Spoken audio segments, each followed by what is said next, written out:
your growth and development. What are those things? What is it that you need to do to begin to upgrade your skills or your knowledge? As you begin to look at yourself and ask some of these questions, what is something that you're good at? Let's think about these things. What would you do if you had 1 year to live and guaranteed success in anything you decided to do? Don't waste another minute trying to convince someone to like you, to come see you. If you have to talk them into it, they are not for you. They are a distraction. It's not your job to straighten them out. Let God fight your battles. Don't fight battles that are not between you and your destiny. You're not supposed to engage in every conflict. You have to keep your face set. Most of the things that come against us are simply distractions. Now you can keep on the same path for the next couple of years as you have the past two. But if you need to make some changes, I'm telling you, you can start doing it today so that the next 2 years will be drastically different than the last two. And anybody who wishes to do that can. And you can do it between ages 40 and 43. You can do it between ages 60 and 62. Any 2 years, any 5 years that you wish to drastically change from the previous 5, you can do it. You're not the nut you used to be, but you're not the tree you're gonna be. But until you learn how to appreciate where you are in the process, you won't get the power to evolve to your ultimate destiny. It's not what's happening to you that's hurting you. It is the threat of what could happen to you that is stealing every good day you got. You can't enjoy the good days because the enemy is threatening you, so you don't get any peace when things are well, and you don't get any peace when things are bad. Because when things are good, you're worried about them going bad. And when they're bad, you're dealing with what bad happened, and you haven't had any rest. You've had sleep, but you haven't had rest. You're tired when you get up. You're tired when you go down. You are up under attack. Because whatever you identify as the source of your stress determines what you consider the source of your peace. And that's why I don't like to blame people for my stress. Because if people brought me the stress, then I need people to change for me to have peace. But I'm past the point in my life of wanting for people to have to act a certain way, for me to have peace in my own heart. Every morning when we wake up, we need to empty out anything negative from the day before. Somebody offended you at work. It's easy to let that offense stay. Feels good to carry around a grudge, but you have to be disciplined. Say, no, I am not giving this offense any room. They hurt you once. Don't let them continue to hurt you by holding on to the offense. Being offended is not harming them, it's harming you. It's taking up space you need for the good things that move you toward your destiny. It's just not happening as fast as I thought it would. I thought by now I would have had the promotion. I thought by now that I would have had a breakthrough. I thought by now I would have paid off my bills. Oh, but friends, I wish today that we had a pantry door measuring stick for your faith. If you could look back throughout the years, what you would discover is that mark by mark, you have been maturing. You have been growing. It's just been little by little. I know you're not where you want to be yet, but baby, you have come a long way. You're growing gradually. We need to grow emotionally. You can't keep crying about the thing you cried about last year. You can't keep complaining about the thing you complained about last year. You have to learn. You're growing. You can't keep being overwhelmed by what you were overwhelmed with last year. What is no longer needed? What emotion, what anxiety, what thought, what belief, what person is no longer needed in my life? I never tell the old story.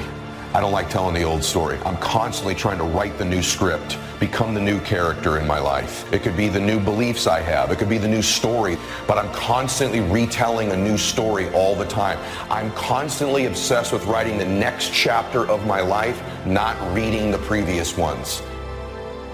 It's one thing to cry about that last year, but you've grown. You learned that lesson. Don't go backwards, move forwards. You're in love with tomorrow, but you're neglecting today. And when God sees you neglecting today, he will not give you tomorrow until you are faithful over the few you cannot be ruler over the many. There are going to be times when your circumstances are inconsistent with your dreams. And in those moments, you have two choices. Number one, you can reduce your life to your present circumstances, give up on it. Or you can believe your life will catch up with your dream if you won't quit and won't give up.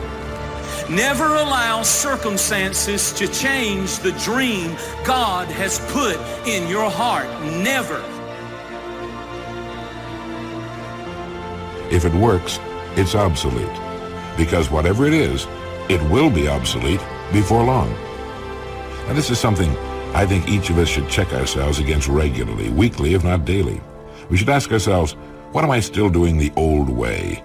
Have I dug myself a rut or two that I'd be better off to climb out of? The next time something comes against you, ask yourself, is this a battle worth fighting, or is it simply a distraction? That coworker that leaves you out, doesn't give you credit, do you think they can stop your destiny? That somehow they're more powerful than what God has ordained for you? It is a spiritual attack that comes against you in spiritual ways. And because you are up under attack in your spirit, in your mind, in your emotions, you are lonely. No matter who you're around, no matter how many people know you, you end up alone because you are up under a private battle that you can't talk about. Just take maybe 2 or 3 minutes and ask yourself, what do I need to do today to challenge me, to reach my potential, fulfill my strengths and the purpose that I have in my life? If you challenge yourself and follow through on it, it'll be the greatest challenge and give you the highest return of any challenge that you'll ever receive. You must prepare for success, even if there is no indication of it. You must prepare for success, even if you have become accustomed. Do the worst case scenario, you write those things down, the worst things that you fear would happen.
When you name your fears, that puts you in control. What are you afraid of? I think there's a different level for you. I think there's a different level for you to get obsessed, crazy, laser focused. I say all the time, our obsessions become our possessions. When you're laser obsessed focused, your obsession distracts you from what you're currently doing, not the other way around. You're not really obsessed with it if you're easily distracted from it.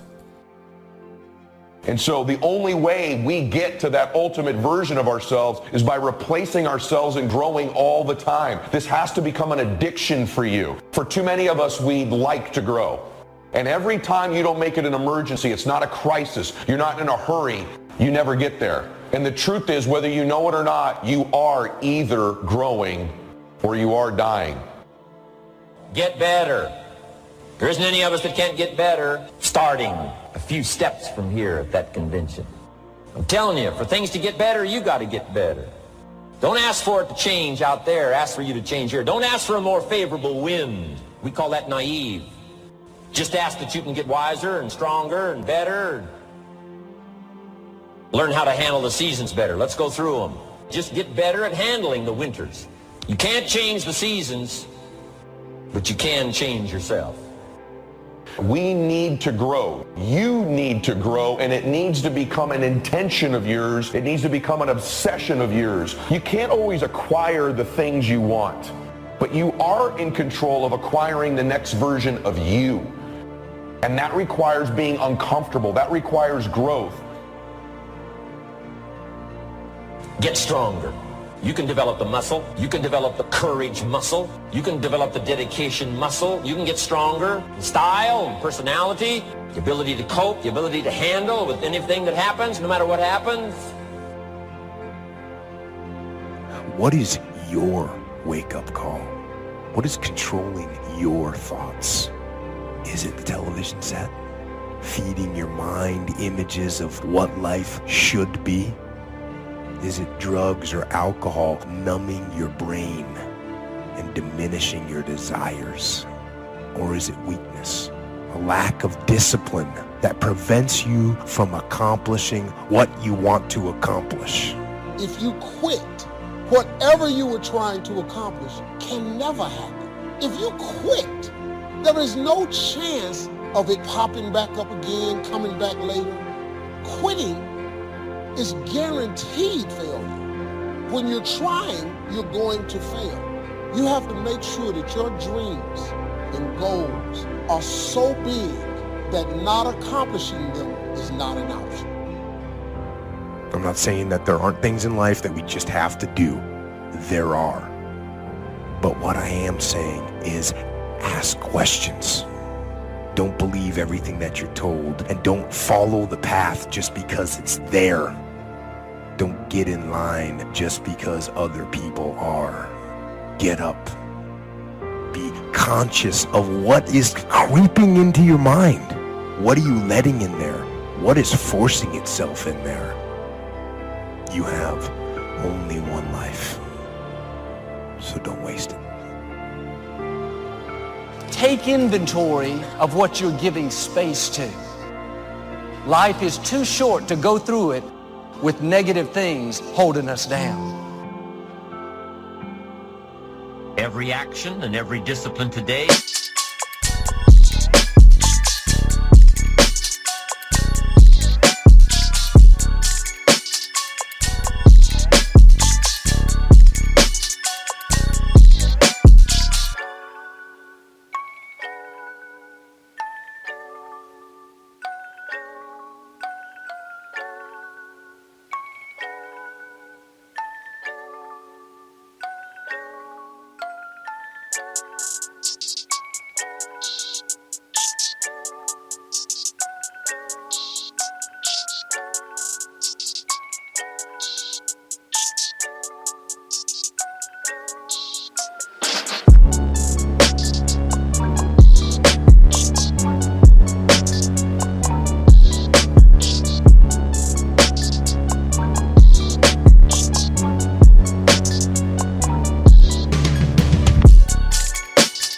is a link in the chain.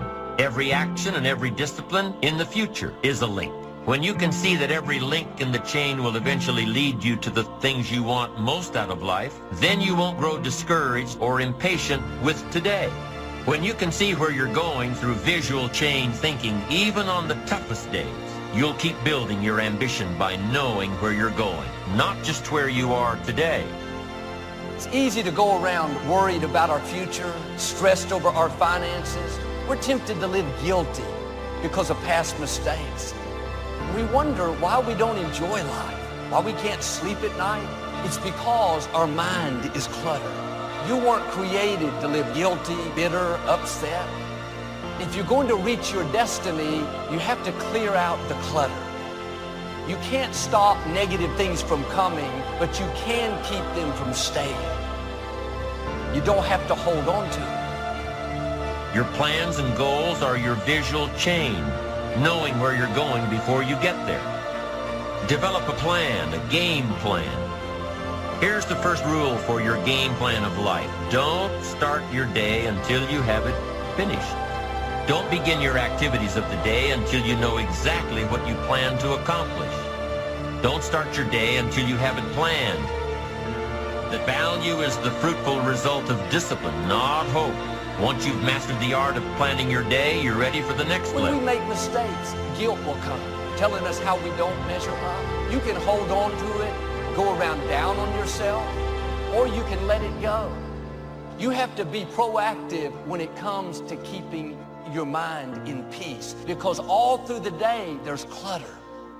There's noise, there's jealousy, there's hurts, there's offense. They may come, but you don't have to hold on to it.